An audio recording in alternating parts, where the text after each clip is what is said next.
Hey guys, thanks for tuning in. Got some really exciting news for you guys. You're looking at my new daily driver.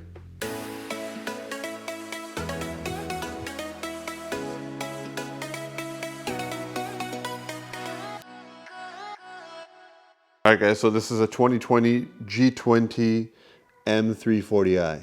Basically got the new Supra motor, the B58, with whatever revisions they're running in that car. So I'm really excited to introduce this car to the channel. Planning on making a ton of content on it, of course.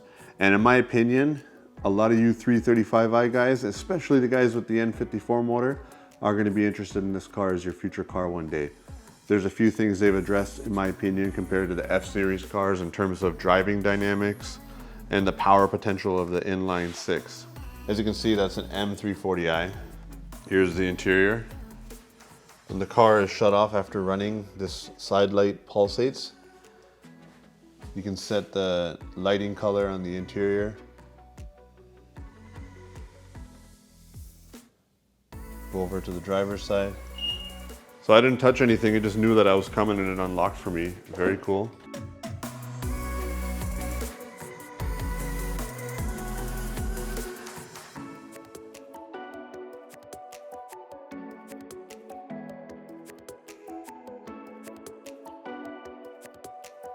Very modern interior, it's pretty awesome compared to the E90.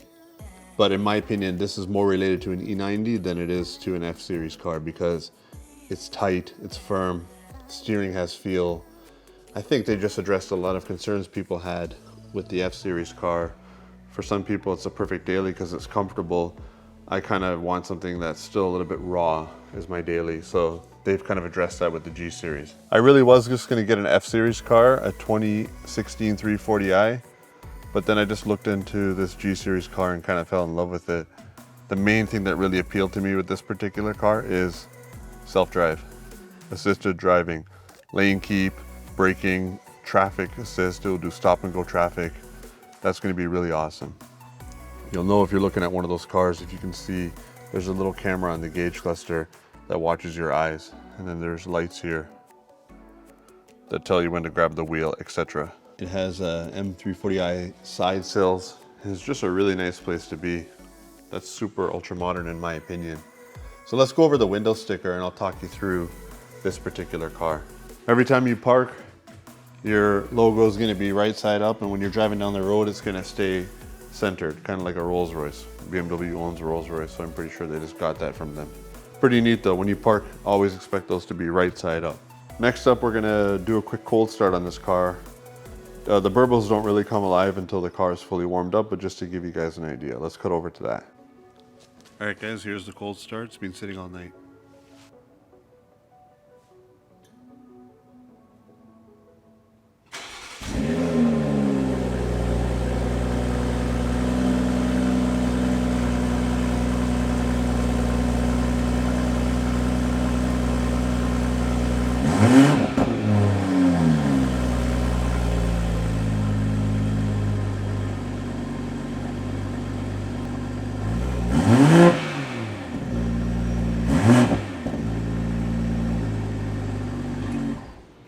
All right, so let me talk you through the window sticker.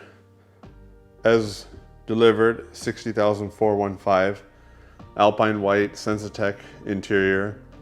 One of the features I had to forego, given I was trying to get it a good overall value, was full leather, but you really can't tell this is their simulated leather. Driver's Assistance Package, Driver's Assistance Pro, which gives you the self-drive, remote engine start, 19-inch wheel upgrade, and then a heated steering wheel. Beyond that, we have ambient lighting. Next up, heated front seats, park distance control, luggage compartment mat, wheel locks, floor liners, a wireless phone charger, floating hubcaps, first aid kit, paint protection. It has something like Expel on there. And then the rest of the stuff is standard for an M340i, which you guys can look up. But really what appealed to me on this car is the Driver's Assistance Pro package. That's just really cool, and of course you're going to see videos on that, testing on the road, videos with a full outside tour of the car when we're outside with good lighting, and then of course my impressions and how it compares to an E90. And in my opinion, why a lot of you guys may skip the F30 cars and go for this. If you had an N54 and you want something that has a lot of feel and you don't mind that it's not the most comfortable car out there, and you're disappointed after trying off F30, 335i or 340i, this car is going to interest you, I promise you. So this is just a really good looking car in my opinion. I think a lot of people would agree with that. It kind of reminds me of an LCI E46, but much more mature and modern looking. You see a few cues from the E90 and the F30. This is my F15 X5 that I'm actually happy that BMW softened up a bit compared to the E70. My wife was considering another brand because she just felt like her E70 was a little too rough for her. She wanted something a little more comfortable. So that worked out perfectly. I think the average X5 buyer is more than happy with the way these cars feel now, the light steering and whatnot. Comfortable ride compared to the E70. In contrast to that, I think there's a lot of 3 Series owners that were enthusiasts and really liked their E90s and E46s and drove the F30 and had a few complaints about the ride and steering. It's a nice car, I almost bought one, but I just feel like it is relevant to consider this car or maybe skip the F Series, 3 Series if you're looking for something that's a little tighter. And in my opinion, this has that feel. You won't be disappointed if you have an N54, 335i from like 2010, 2008, 9, and you're looking for a new car.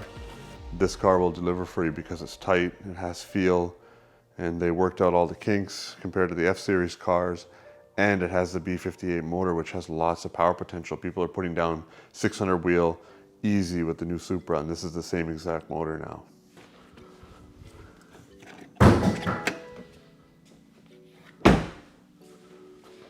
So here is a nice proper replacement to the N54. N55 is super respectable, pretty awesome, sounds great. I like it. For the people that want more than 500 wheel horsepower, here's the B58. So I feel like my viewers are gonna really be interested in this car eventually. Even if it's 3-4 years from now, you can reference this video because we all know the N54 is quite legendary and the N55 is the reliable choice, the sensible choice, and it can still be plenty fun. But there is that group of people that want to take it to the next level, the kind of people that are buying the Supra right now, that will be very interested in this car. I'm in Houston and I bought a rear-wheel drive version of this car. I didn't go with the all-wheel drive, but this car has a full LSD now, so real happy about that. So we'll go inside the car and give it a quick startup just so you can see how the gauges light up and whatnot. Then we'll conclude. Of course, there's going to be a ton of content coming on this car, and I hope you guys are as excited as me. Think about it, now I have an E-Series E90, an F-Series X5, and a G-Series 3 Series. We have all platforms covered. I have an N54, an N55, and a B58 now. By the way, this is a pretty wide car, but interior volume is a lot bigger, so it feels more substantial compared to the E90, but it has really good driving dynamics. This car takes up a decent amount of space in my garage and has pretty good interior volume.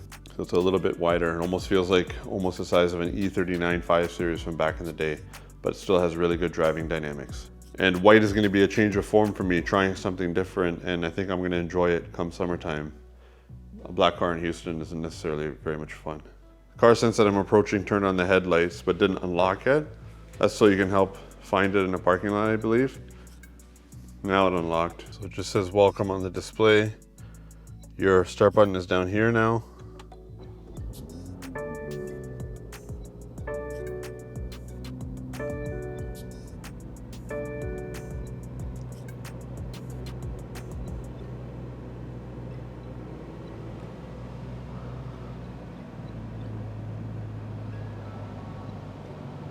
That doesn't show up in real life, but you can see the eye tracking for the self-drive.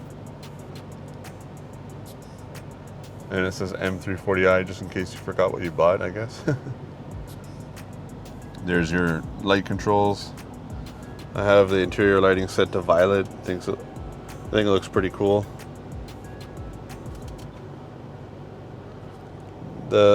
I actually got this delivered. It has wireless charge, but for some reason they did a recall and put the wrong piece in there. So they're going to retrofit that back in. Kind of silly, but they're going to fix that where you can wirelessly charge your phone. And it has a wood look to it. I like it though. It's a little less busy looking than some of the aluminum patterns that they have out there. This is just jet black. Let's shut it off. Sitting behind myself, you got plenty of backseat room on this car. It's comfortable back here. And let me know if you have any questions regarding this car, or if you want me to make any particular content. Anything you can think of, let me know. If you guys are considering this new chassis, then I can help answer your questions. Many years ago, my buddy recommended that I purchase a project car. It was an E30. And then all just snowballed from there. Got an E46, got my 335i. I've had two E30 M3s. And now here we are, G-Series car. I would have considered the F-Series car, but I think this is more exciting for the channel. And I also feel like I'm gonna enjoy this more going from an E90. And I think a lot of you guys that have E90s are gonna look to this car one day. You won't be disappointed compared to the F30.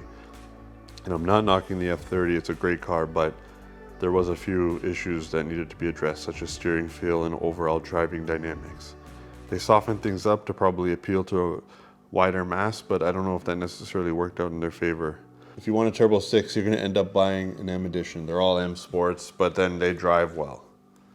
Maybe the regular 4-cylinder 3 Series is a different story, but driving dynamics wise, I think this whole G20 series has been much improved. Most importantly, guys, thank you for watching my videos, because it's you guys watching that made it possible for me to get this car. And I'm putting back into the channel by investing in the next generation when I may not have done so otherwise.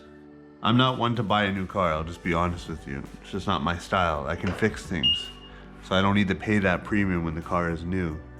I can get the same experience, get something like this for a fraction of what it went for new, and keep it on the road by repairing things myself. So to do something like this is out of character for me, but I figured it would be awesome for content.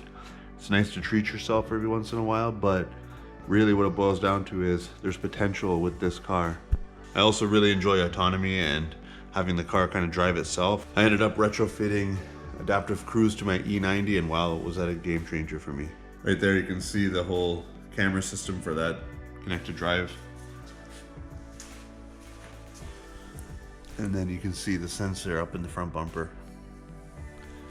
But it's thanks to you guys, for real, that I have this car, and really appreciate you guys watching. So anyway, thanks for watching, guys. Of course, expect a whole bunch of content on this car.